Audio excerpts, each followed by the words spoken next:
Nothing contained in this podcast should be considered a substitute for professional medical advice. This content does not represent our respective employers and is purely the opinion of the podcast hosts. We are not your personal medical providers. Sorry, friends. So, if you have concerns or are seeking a diagnosis or treatment, please seek individual advice from a healthcare provider in your area. We are not liable for any risks associated with acting upon the information contained in this podcast. This is intended for educational and entertainment purposes only, so enjoy the ride. Please drink responsibly and in moderation. Before drinking, please be sure to be of the legal drinking age for your country. We do not encourage the misuse of alcohol. Welcome to Medical Media Mixer, the perfect cocktail. I'm Nicole Peniston, psychologist. And I'm Tara Prisco, physician assistant. And I just realized that my internet is being really slow in uploading. And it's funny, I thought it was mine, but then I realized it was yours. I'm plugged in physically, like literally hardwired, like whatever it's called, cable. See, we're like regular people, listeners. We have internet problems too. It's hanging. It's going up. It's in the 90s now. All right, I think we're good. I just like jiggled it. Maybe it wasn't all the way in. That's what she said. I knew you were going to say that. You walked right into it. I know. I do that all so I set you up. I hand it to you, you know? You do. You set it up. I shoot him down. So we have a lot to catch up on because we do. You went on a whole ass vacay. I know. I was gone for 2 weeks. Plus this is like late in the week. So it's been like almost 3 weeks essentially since we've spoken to each other. Yes. Many things have happened. I know. All right. So give me some highlights while we haven't spoken. Tell me something. Highlights of my life. Time. I went to the dentist twice. Ooh, so exciting. Well, I haven't been to the dentist. So I had dental insurance and then I didn't. And then I don't particularly love the dentist because of a traumatic incident in adulthood, not childhood. I used to love the dentist. I was that weird kid. So I was avoiding the dentist, finally went, and then I needed some work done. So I scheduled for the very next day to do half the work just because I had the time. I was able to do it. And my gum is still sensitive. I feel like my gum is bruised. This was on Tuesday I went. Yeah. And they were doing like a lot of work in there, but it's just, I was hoping to feel better by now. But it does feel like a bruise. So I think it'll go away. Oh. Like I can chew and eat and talk, obviously. So that was the dentist. My hubby went to the dentist and hadn't gone in like multiple years since he had a crown placed. And apparently he'd gone for like acute things, but not been for a real cleaning in like 10 years we're talking. Like he'd been there, but not. So they're like, you're going to have to get the saw out, not the drill. They were like, you have to come for a scaling. So he was obsessed on vacation. He bought these like not regular flossy, like these little things like little Christmas trees. Yeah. And after every meal, he was obsessively like doing that and Listerining and brushing. He's like, I'm going to beat the dentist. I'm going to go back and they're not going to need to scale me. Okay. I don't think you can beat the dentist. I'm like, he's like wants to like beat the system somehow. Good luck. I don't think it's a game, but best of luck to him. So every time he eats, I'm like, are you done in the bathroom yet? Come on. Like, come on. That's so funny. So I went to the dentist twice. I went to a wine festival with Deb. That was nice. That's nice. Was it good weather? It was beautiful weather that day. It wasn't too hot. It was really nice out. And at the wine festival, it was a very small one, they had a bookmobile. Ooh, I've seen those. I didn't see one in person. That's so exciting. I have their business card. It's not in front of me. I'll have to get it and mention them the next one time we record. But I was talking to them. I shared our podcast card with them. And they said that they're going to kind of give us a heads up as to the next event that they're at. And maybe we can come and record and talk with them about some books. Oh, yay. That sounds so much fun. I did a lot of networking. I also you're so good. I went on a whole cruise and land tour and didn't talk to anyone about it. Oh, I have 2 other things I talk to places about, which I'll tell you off pods. That way, once we set it up, we could talk about on pod. But 2 other places that are interested in collabing with us. That's good. That's why you're a marketing person, because you talk a lot and you're good at that. And I'm bad at that. My cruise was all like senior citizens anyway. I don't think they're other than our moms. I don't think that's our demographic. I mean, that sounds amazing. And both of our moms are highly offended that you just called them senior citizens. I know Deb is pissed. You're on the shit list now. Oh, no. I'm sorry, Deb. Yeah, watch out. So I think that was all that happened. Yeah, nothing else stands out. Just prepping for, I will be having a surgery at the end of the month. So trying to get work and life things in order so that way I can go and relax. So that'll be fun. But yeah, I think that's really it. Oh, I finally finished that one book that I was reading. Oh, yes. The vilest things, right? No, the other one. The other one. the You Weren't Meant to Be Human. Girl. Interesting. Girl. Book Talk was not fucking around when they said it was the most fucked up book ever. Really? Like, to the very end, I was like, what? What? And I made the mistake of, before I finished it, recommending it to a patient. Mm-hmm. And I guess I forgot what happens in like the first 5 pages, because she was like, is this what I'm supposed to be reading? And I'm like, oh yeah, I forgot about that part. Well, you're an adult. Like, you're fine. You're okay. You can handle it. But she had to kind of step aside from the book. It was a little much for her. But I finished it. I was a trooper. I don't know if I'm better for it, but I finished it. So I have to talk to you about my new book obsession. I hope I have some people on here who are my people. Dungeon Crawler Carl. If you have seen, you've heard of Matt like Dinman. A Dungeons and Dragons guy? Sort of. So the author Matt Dinman was at definitely either Comic-Con or BookCon or both. He's huge. There's the ones that we went to, or like San Diego? No, the ones we went to. There are, I think, 8 books. I'm now rethinking Comic-Con that I might need to dress as a character. I'm obsessed. I wish I had somewhere to go for Halloween, because husband could be a coordinating character, because I got him to read the first book. Sounds like you need to throw a party so you can wear your costume. Right. I need to throw a party so I can wear a costume. Unfortunately, I won't be in town, so I can't attend. I know you're going to be at the vampire ball. So that is true. But it is addictive, amazing. It sounds crazy. It's essentially like apocalyptic, like world ending, aliens taking over the world. And everyone who's inside a building immediately dies. Buildings collapse. Anyone who happens to be outside is alive, or given the option. Either you can survive on the surface, or you go on the stairs and you can compete essentially to keep living. So you go down and you're in. So it's a little Hunger Games. Sort of. So what's that other like competition with teens YA novel? Yeah, it's got that, but here's the thing. So Husband was a huge MMO RPG, those type of games, like World of Warcraft, where you make your own character and you bring up this ability and you pick your race and your class and you Girl, magic. Me and your hubby probably roleplayed together at one point and didn't know it. So I was super into it. That's what this is. You get down there, you get like stats and you get buffs and you have to like all that stuff. So I'm used to it because he's been talking about this stuff forever. You can have a pet. You can have like all the stuff. And it I don't know, it's amazing. And I love it. And the characters, and anyone who knows Princess Donut, Queen Anne Chonk, she is my girl. Princess Donut, Queen Anne Chonk. She's a Persian cat. Like Chonk? Yes. CHONK. But she is a Persian cat who becomes anthropomorphic. And see, you never struck me as a cat person. I'm not, but now I want a Persian cat named Princess Donut. I was going to say, you know what the next logical step is. You've now become some guy's anime fantasy if you want to become a cat. It is what it is. I'm not going to yuck anyone's yum. But but there are ways to cosplay this character. That's the character I want to be.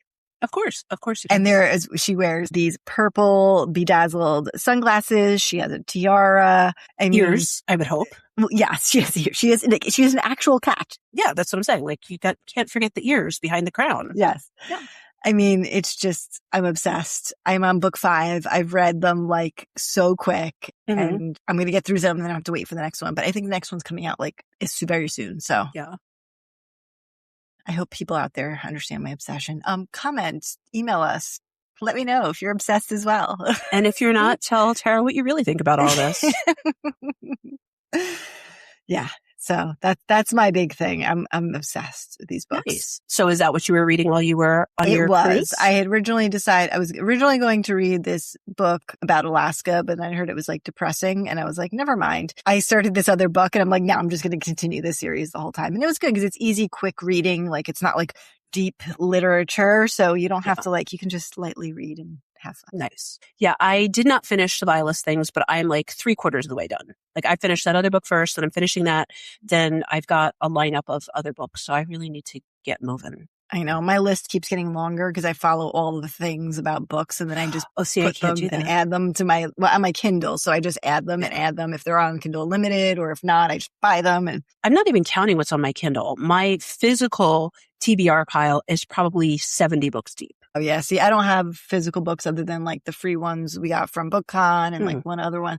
I gave away all my books years ago. I donated everything to the library and I kept a few that meant something that I wanted the kids to read. But for the most part, I am 100% Kindle girl. It's like literally my prized possession. Like literally, nice. It goes with me everywhere. I have a Kindle and I have a bunch of books on my Kindle, but I'm more of a physical book girly. And I am good. Like once I read them, I either save a bunch up and then donate them or sell them to Sell Your Books, where you get like a percentage back.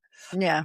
Or I don't know if you've seen like those big things that look like the clothing donation bins. They have them for books. Oh, okay. So I'll do that too. So I only keep books that I've read that I really, really, really enjoyed. So I think I've only have maybe like 5 books that I've kept. Yeah. But I've got a lot that I need to get through and I want to. It's just, in my defense, I literally read and write and talk for a living. Right. And so, your reports are like these long, crazy things. So. Minimum 20 pages. Yeah. And that's minimum 8 times a week. So yeah. I'm writing 100 pages a week. Yeah. No. Yeah. I mean, geez, when I say it that way, I'm like, I need to get paid more. Right? Oof, who says I can't write a book? I've written many. You've written books worth of stuff. That's for sure. That is true. So I guess we should get into it today. We should. Oh, wait. I forgot what our new segment. What made you smile this week? Princess Donut Queen Anne Chunk. She made me smile. Is that her legal name? Her full legal name? That is her full name because she was a show cat before this all happened. So she had like, you know how they have like these long names? Like Princess Donut was her short name, or Donut. And Carl always exclaims, "God damn it, Donut." So, I mean, I feel like that's an exclamation if there ever was one. Yeah. So what made you smile? What made me smile this week? Let's see. Well, it was actually today. I was doing a feedback session and it was for a child, and the child was in the session. It was by telehealth, and she was just the sassiest, cutest little thing ever. And after like we talked about everything, I don't know how it came up, but basically how like she wants to be like an actor. Oh, she said she wanted in the fall to be in the play at school. And I was like, oh, that's really cool. And she's like, I'm really good. I'm like really good. And I was like, of course you are. I was like, when you're famous, you're going to remember me, right? She's like, of course. I'm going to be like, people go see Dr. Nicole. She's the best. I was like, I love you. You're my favorite. The best. Can I just put you in my pocket? I know, seriously. And then I was like, darn it, she already has a therapist. I want to steal her for myself and keep her in my pocket. So cute. So she can give me little words of affirmation. Right? She can be like all lifting you up. And then there's this app that I recommend. Do you know it, Finch? Yes, you've told me about it. Yeah. So I always recommend that for like the kiddos. And she goes, can I be honest? I was like, sure. She goes, I used to have it and I really liked it. But then after a while, I would just click that I did the things, even though I didn't do them, because it made me too anxious if they were undone. And I said, okay, so we don't want you to be anxious. So that's okay. It's like, thank you for the feedback. Oh, so it sounds like my one child might do that, like when she just was being lazy, and the other child, her Finch would be dead because she'd be like, wait, what? I was supposed to do that? Your Finch never dies. Okay. They just don't progress. Because I haven't used my Finch in like probably 8 months, and she's still tweeting away. Her name is Nova. Maybe I should get the app and try it out myself and then recommend it to kids. Yeah, no, Nova's still kicking. She's still there. She just hasn't really gone anywhere, done anything, doesn't have any new outfits. Okay. Yeah, but that's okay. She's still alive. It's like motivational. It's good. Yeah. Aspirational, because I'm not actually doing it. So okay. Motivational means I'm doing it. Aspirational means I'm going to do it. I'm going to do it. Eventually. Maybe not. I'm going to get around to it. Yeah. Well, also, I bought a new little plant. She's far away, but she's a little spotted fern. Very nice. She made me smile too. I'm not a plant girly, but she caught my eye. All right. I hope she lives. Why'd you have to say that? Now she's going to die. I do have some tomatoes spurting in my arrow garden, and that's the best. Basil and some other stuff. And then I planted lavender, and then I actually read the label because apparently reading's fundamental, and it takes up to 21 days to sprout. So I don't know if the lavender's ever going to come. Okay. Because I don't know when I planted her, but nothing's happening yet. So I'll let you know. TBD. All right, but that can be used in little cocktails. Well, and I know that lavender, once it does grow, it grows like weeds. I think just keeps going. Needs a starter. Start them. Yeah. Okay, so let's get to business. Sure. So my cocktail today is, I have to find it. What tab? Where I have too many tabs open in my mind. Oh, I didn't open it because it was in the document. So my cocktail is called, she doesn't have a name, because she came off of ChatGPT. So we need to make a creative name. What is your subject material today? I don't even know. Voyeurism. So the voyeur. The voyeur. There you go. The voyeur. to say it French-like. Of course you do. Super easy. It is, you muddle 3 strawberries, 3 grapes, 4 basil leaves, super fine sugar, which fun fact, it's not the same as regular little sugar packets. Right. It's like more fine. More fine. It's super fine. Girl, ain't nobody got time to find super fine sugar, so I use regular sugar. Fine.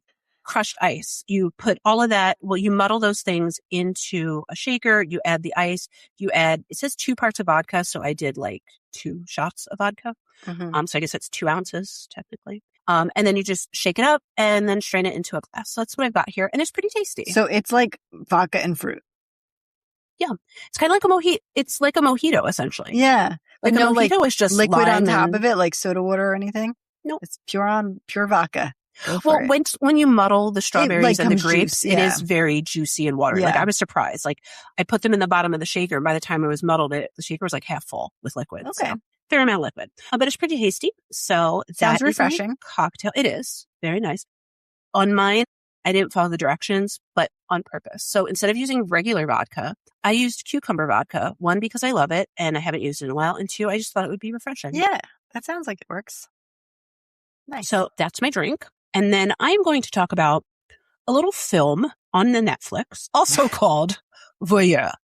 Okay. We're getting super creative with the names today. Everything is just named the same thing. That's okay. So have you watched this film? Because it's been on Netflix for a while. It says it came out in 2017. I don't think it's a Netflix exclusive, but it's been out for a while because this is actually the 3rd time I watched it for this. Yeah, I don't think it ever popped up in my algorithm. Yeah. So, I mean, my algorithm is like 90% true crime. So that's why it popped up, because it is a semi-crime. Okay. We can't confirm, nor can we deny that a crime occurred. Okay. Or multiple crimes. Okay. So Voyeur follows this gentleman who, I really don't like when the little Netflix blurb doesn't give you the details of people's names, because now I don't remember. Basically, it follows this journalist. His name is Gay Talese. He is very familiar when you watch this documentary. Mm-hmm. He's done a lot of like big breaking crime stories, news stories. So he's like top of his game, like a really good journalist. I believe he wrote for he's passed by now, but I believe he wrote for the New York Times. And so he comes to find out that, so I'm just trying to find the name of the main character so I can be appropriate when I'm talking about this. I had the link and then I must have closed it. Sorry. Hold, please. Do, do, do, do, do, do, do, do, do, do, do. I'm just going to dance while you do that. Okay, here we go.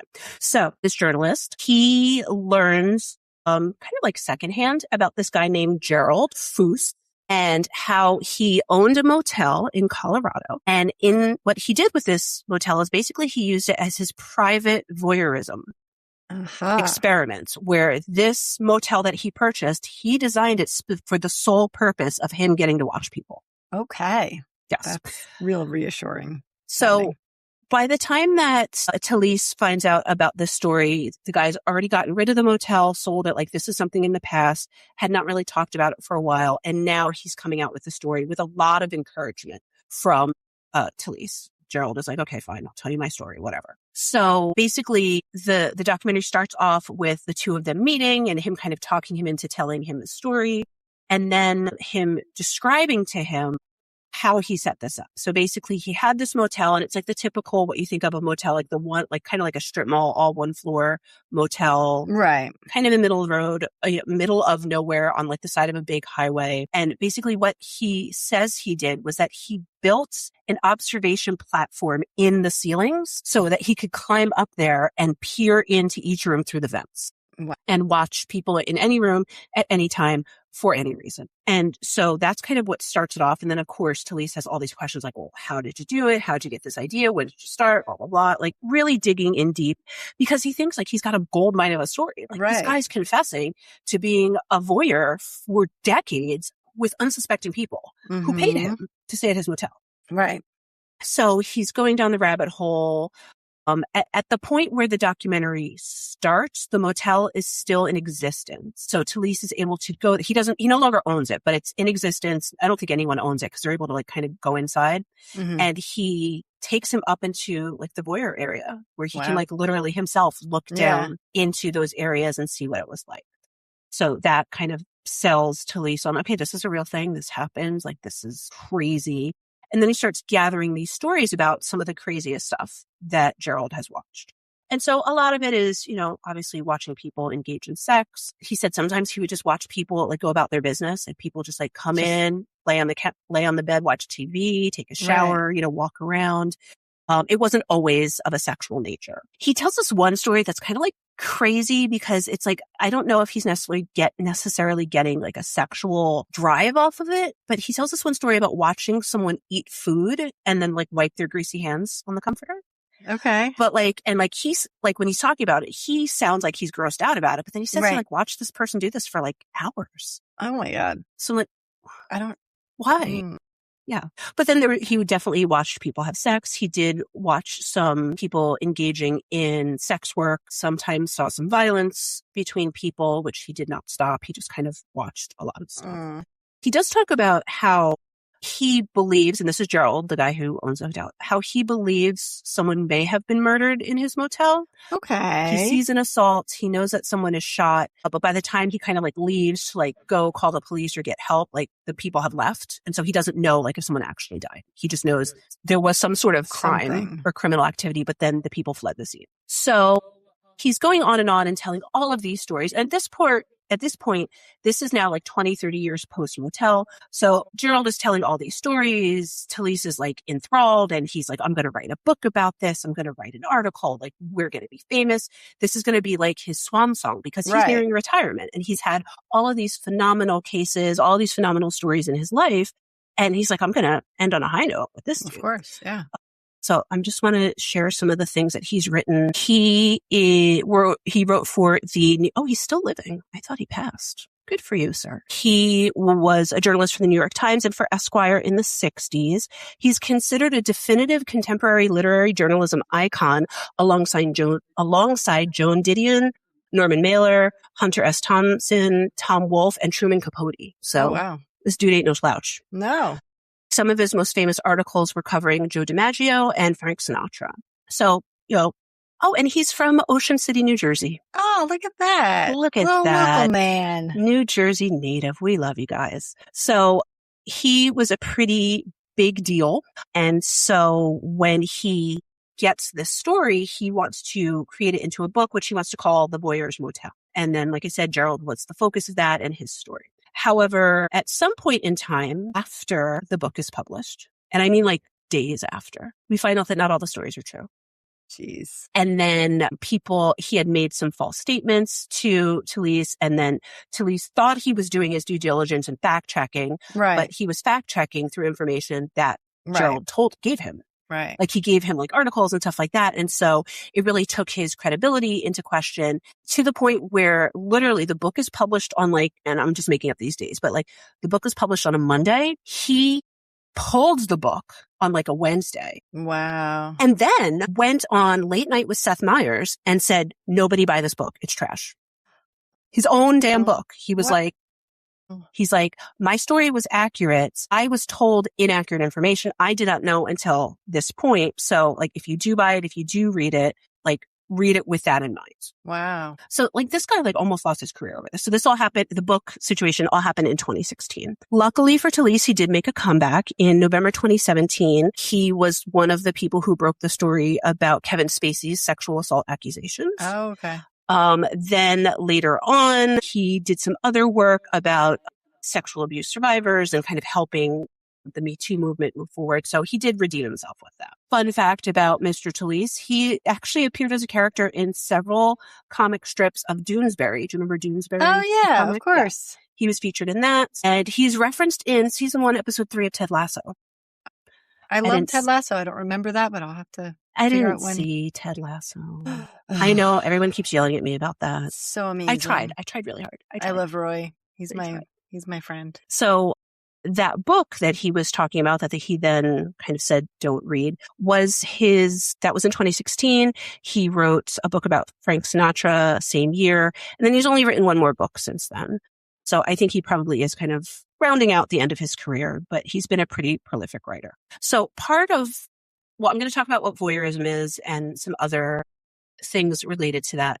But part of what really enthralled me about this movie, to the fact that I watched it 3 times, was it's following like all along. So like, even though some of these stories are wild, there's never any indication that it's not true. Right. I mean, he showed him the place. So why wouldn't you think all the other stuff makes sense? So by the time it's 2016 and this whole book thing happens, they want to go back to the motel to be like, but look, there's this place and this, and it has been demolished. Of course it has. So now there's nothing there. Nothing to prove it. What they did do, which I think is probably for the Netflix documentary, not for any other purpose, they did make like a little scale model that they can like take off the roof and you can like look inside the rooms, and it was kind of cool to see it that way.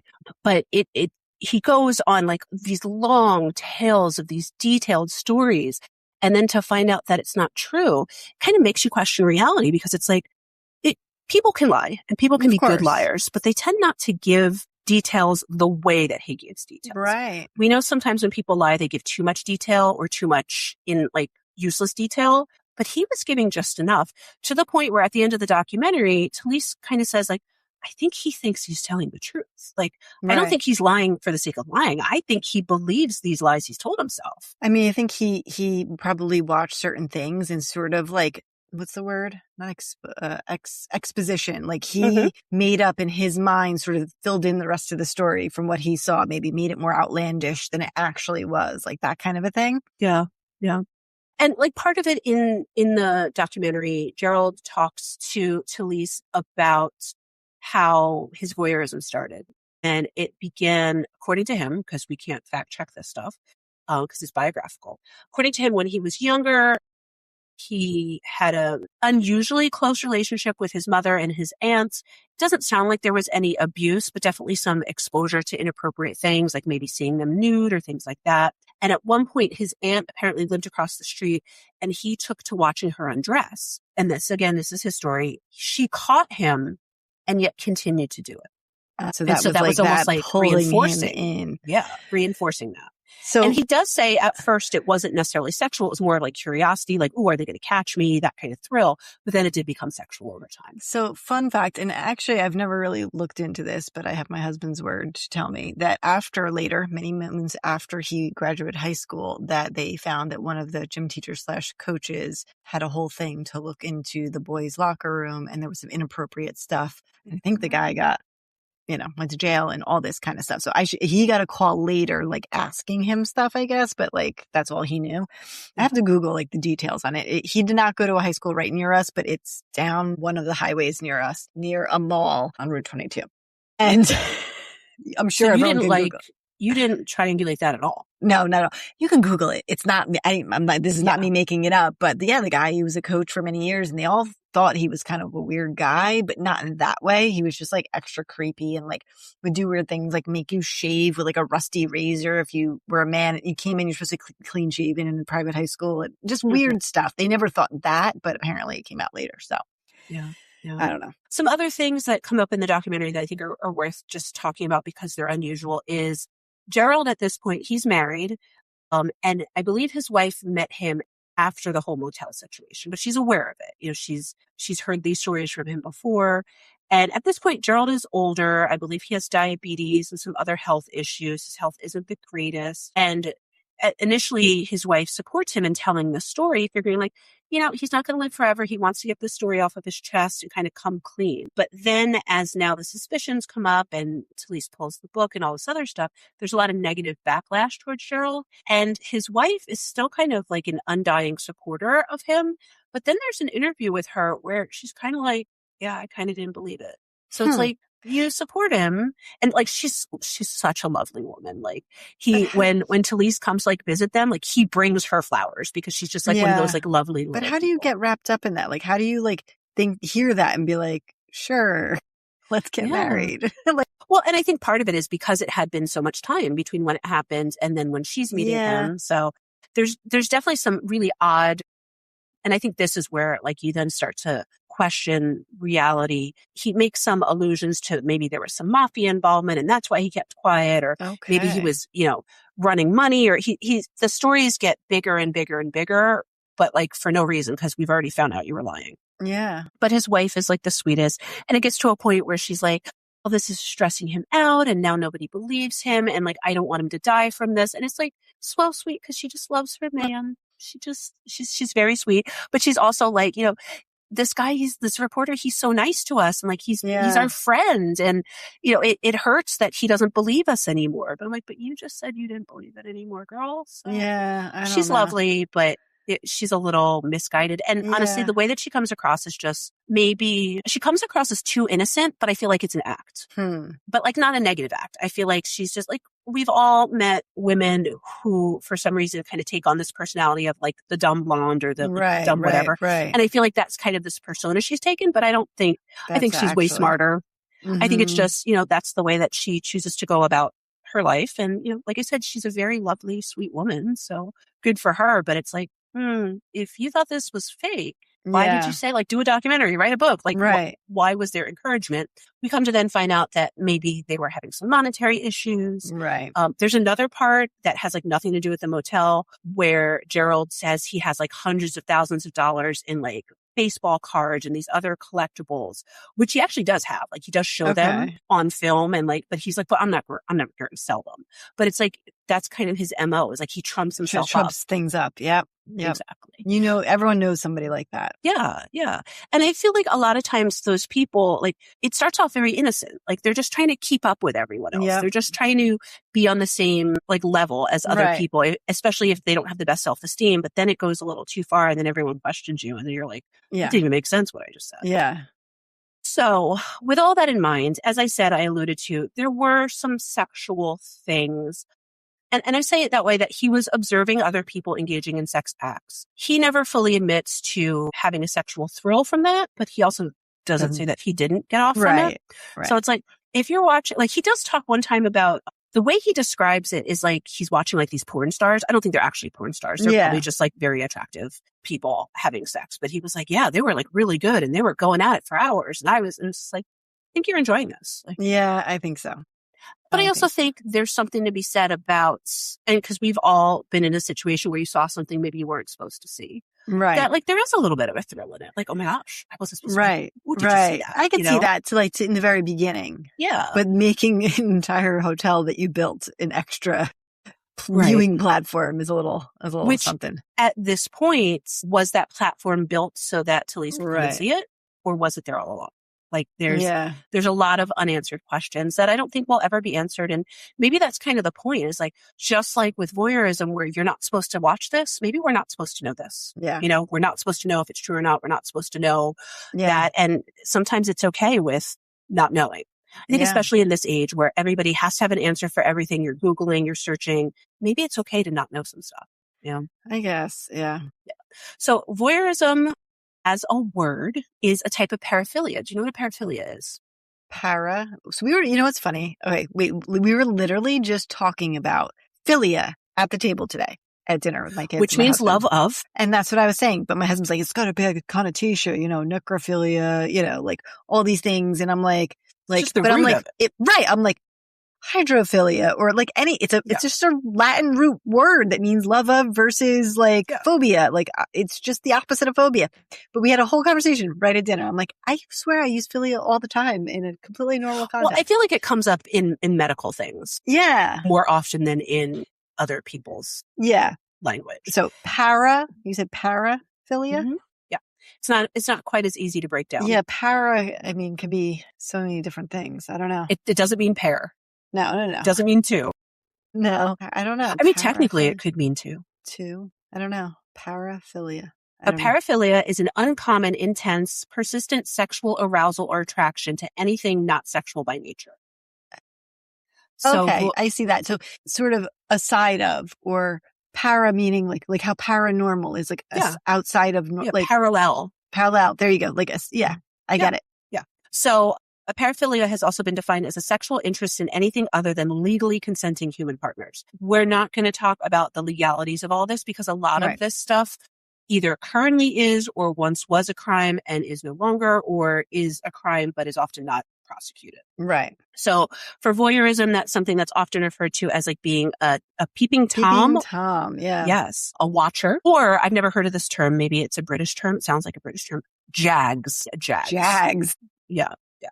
And it says, according to Wikipedia, which we know is the penultimate source of information, that results from the legend of Lady Godiva. Do you know the legend of Lady Godiva? Heard of it.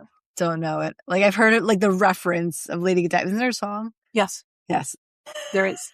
Is it the Beatles? I don't think it's the Beatles. Hold on. Lady Godiva. Hold on. Let's Google that. Let's go down a rabbit hole, shall we? My mouse not listening to me. Your mouse is not listening to you? It is. I don't want my mouse listening. Lady Godiva song. It is Lady Godiva, the popular song, 1966 by Paul Jones, British guy. So close enough. See, the Beatles are British. I was in the right genre. It was in the right era. It's in the right time. It was in the right genre. So Lady Godiva, I'm not going to go down the rabbit hole because there's a lot about it. But basically, she's that image of the naked lady on the white horse. Yes, I Googled that. I found her. Yes. Yes. So that's kind of the imagery about that. But basically, with that is seeing nudity, seeing something like that you're not commonly seeing in public. And then obviously, when we're talking about voyeurism, finding that attractive or finding that interesting. I just closed my tab on voyeurism. Let me open it up again. There's other types of paraphilia while I find that tab again. So another common one so paraphilia is much like a lot of the other disorders in the DSM are kind of in groups. Mm-hmm. So with paraphilia, there is voyeurism, exhibitionism, and frotteurism. So do you know what frotteurism is? I'll give you a little tiny hint. Frotteurism often happens in crowded places like the subway. Like rubbing up or touching people? Rubbing against or like moving against someone. So in a you ever fashion. Been in a really crowded college bar? You've experienced it. And that's why I said crowded places. Yep. On the subway, it happens. So it is crowded something, bar. Yeah. Most women have had something, grabbed. I mean, on the dance floor. Yeah. Yep. Oh, we're just dancing. No. No. You got me feeling like I'm sitting on a washing machine. Like, come on.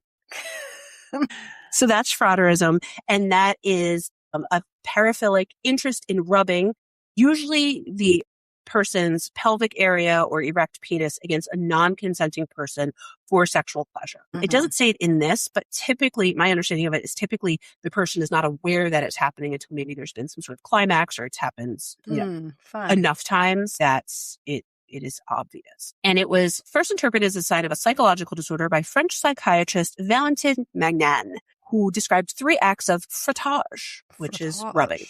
Mm-hmm. Yeah. So that is that. It became, it was inducted into the DSM in the 3rd edition, and it remains in the 5th edition currently. And it is called frotteuristic disorder currently. So that's one type. Exhibitionism. I'm sure you know what that means. Not saying that you do. Just the definition. You know the definition of the word. Yes. What is the definition of that word? Somebody who doesn't mind being out naked in places that is inappropriate to be naked, or just doing something that like draws that sort of attention. Sort of. It's a little bit more specific. It is the practice of exposing your intimate parts, breasts, genitals, buttocks, in a public setting. Yeah. But this is not performative. It's not like being a stripper or a burlesque dancer or something. This it's is in a place doing that you wouldn't expect it. This is what we think of as like flashers, where you're walking up to somebody, opening your coat, you're naked. Like it's doing it with someone who's unsuspecting. However, now they're saying that this is happening live or virtually through sending people unwanted nude selfies, streaming online, things like that. And often the legal term for this is indecent exposure. Mm-hmm. Which it is still an illegal act. Sorry, I just saw a bunch of words on here. I'm like, that has nothing to do with anything. So that's interesting, though. Like, so there is a line to be drawn there because there are some places that is completely acceptable to show those body parts. So you could be a nude beach. You could be in Europe and topless.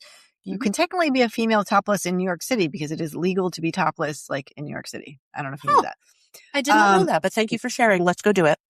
No thanks. But I got nothing to see. In a place that you wouldn't expect that as a possibility is where that line gets crossed and it goes from that to a crime. So that's an interesting caveat right there. Yeah. I feel like most people have heard of this in more of I don't really want to say it's a playful context because it's still not cool if somebody doesn't want to see it, but like streakers. Yeah. Like at sporting events and stuff. The person who runs across the field people. naked. Yes. Mooning people. Exactly. This line just popped out to me and I feel like I have to share it with you. Researchers have linked the sending of unsolicited dick pics to exhibitionist and narcissistic biases and either ambivalent or aggressive sexism. So basically what Wikipedia is telling me is that research says that unsolicited dick pics is exhibitionism. Yeah. And I see that. And it's like in a forceful way that you're not asking for any of that. I mean, does anyone ask for it? I don't. I mean, I've never met a female who asked for a dick pic. They just received one. Right. True. And maybe you didn't mind it, but I've never met a woman who's requested one. Right. It is like a power move. Well, and I do feel like this is an estimate I'm making up in my head, but I'm going with it because this is our podcast. I feel like 90% of dick pics are unsolicited. Yeah, I would say so. I would say so. I'm glad that like I like passed that online dating part where that started to be like the thing. Like, you know what I mean? Because it's just like, there's so much out there. You know what I mean? That you gotta like get through all of the crap to find the good people. Yeah. Like that, like you're just online dating and we exchange numbers and now all of a sudden that's what you do. Like, what kind of creeps are there? So apparently there are various types of exhibitionism. Some of these, I feel like you know them, but you've never heard them by this name. Okay. So let's play a game, shall we? Quizzing me on Latin terms that I don't know. So let's see how well I don't know these. We already talked about streaking. That's not a Latin term. Okay. I actually wonder where that came. I'm not going down that rabbit hole right now. I'm going to say it wrong. Anosmira. Anosmira. Anasyra. Anosmira. Anosmira. I don't know. To me, like anas means to connect, but that is not like anaspatosis, but that's probably not what that means. No. It's basically taking upskirt photos. Yeah, that's a type though. That's the thing. Yeah. But it's preferably when the person's not wearing underwear. Right. But yeah, that's definitely a different type that I've heard of for sure. Another one is candualism. Part of it's in there. Dual. Okay. Something too, but K-A-N, K-E-N? C-A-N. Candualism. I don't know. Boobs that are coming to cans. No. This is when you are in a consensual act with someone and then that person exposes the both of you to others. So like videotapes you. Yeah. Got it. Flashing, we already know that. The difference between flashing and streaking is just one part of the body. Streaking is full nudity. It's the trench coat. I mean, you have to have a trench coat for that to work. Trench coat is flashing because you're just doing it momentary. Streaking is you're naked the whole time. And just running across whatever. Okay. Yeah. Sorry. Mooning, we talked about. Yes. The display of bare buttocks by pulling down of trousers and underwear. The act is most often done for the sake of humor, disparagement, or mockery. Yes. Not anymore, my friends. Not anymore. It ain't can't do that. Martyr Macalia, like martyr, M-A-R-T-Y, M-A-C-H-L-I-A. You know what it is. It's just we've never used this word. Okay. I have no idea.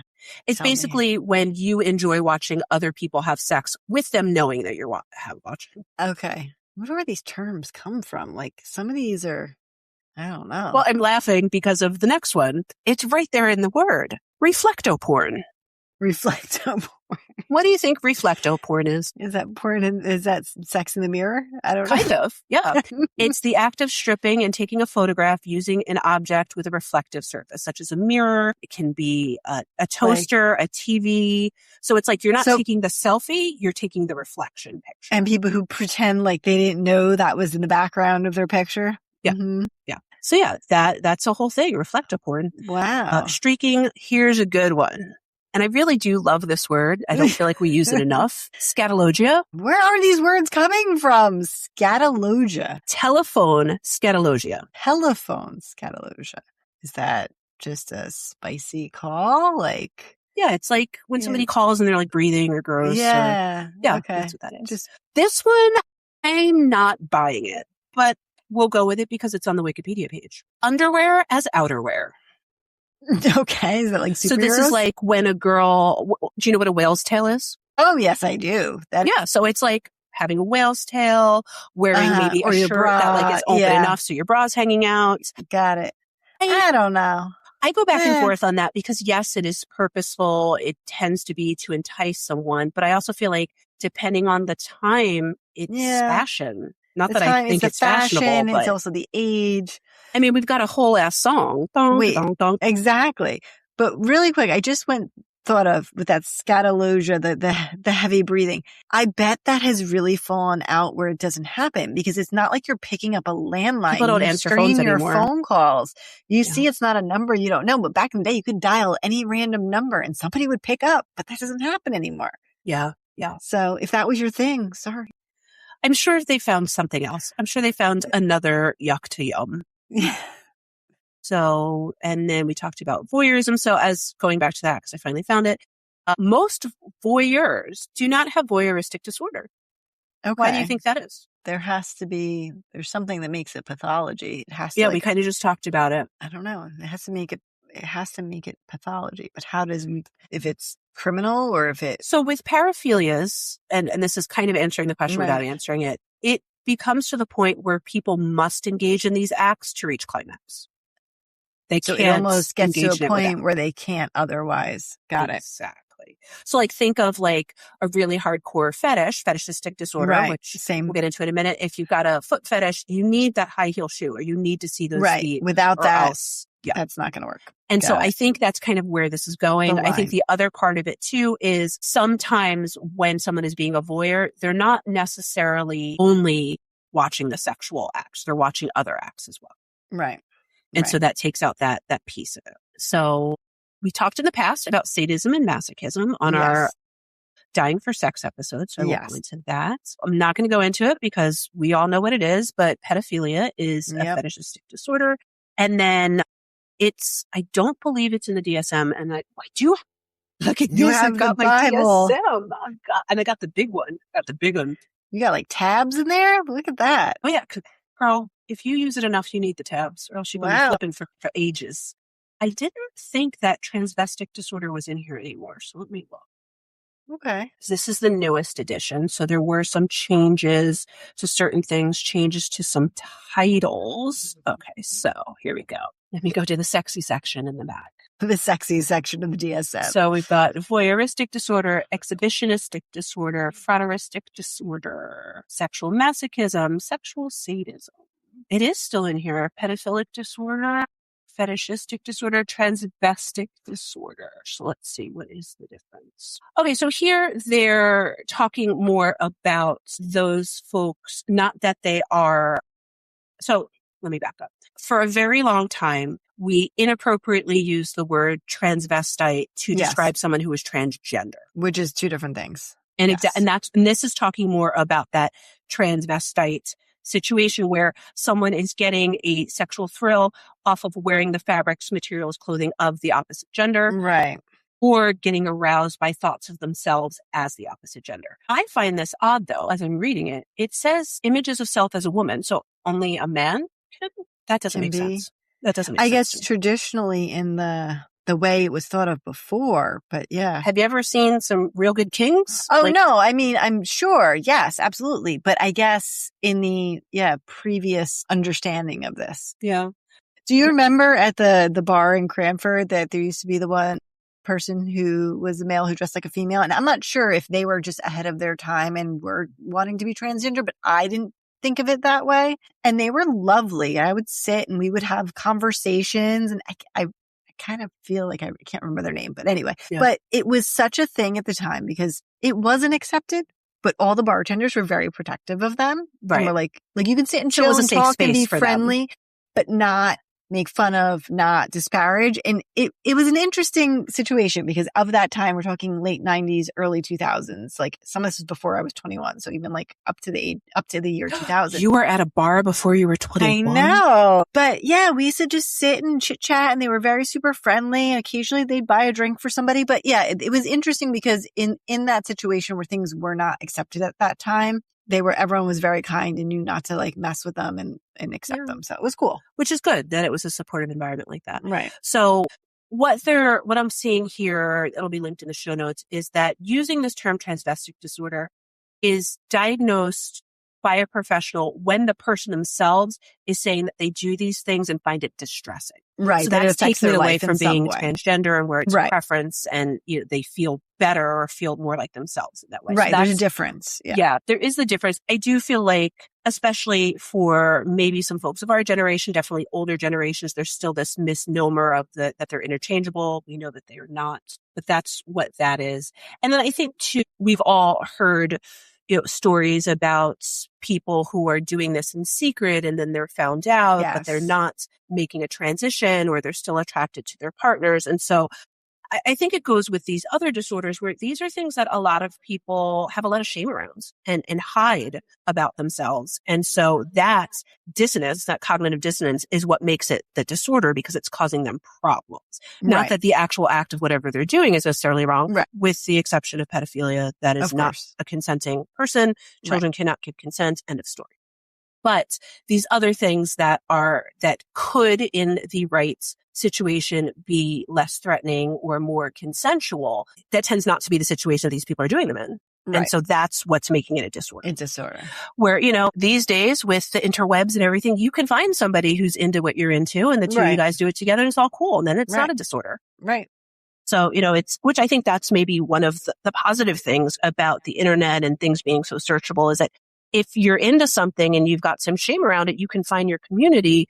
And as long as it's legal and consenting, you're okay with that. And then you can kind of fulfill. I wonder if that takes away maybe some of the dysfunction in that somebody maybe who had that drive would seek less than optimal or less than consensual means. I don't know. And then now, I think we could say that about anything for anyone. Right. Like, where's that fine line between being a law-abiding citizen and doing things that are hurting others? Right, right. But now that you have access to do this without harming others, I don't know. I mean, I don't know. I'm just spitballing here, but. Yeah, no, I think it's an interesting thing to consider.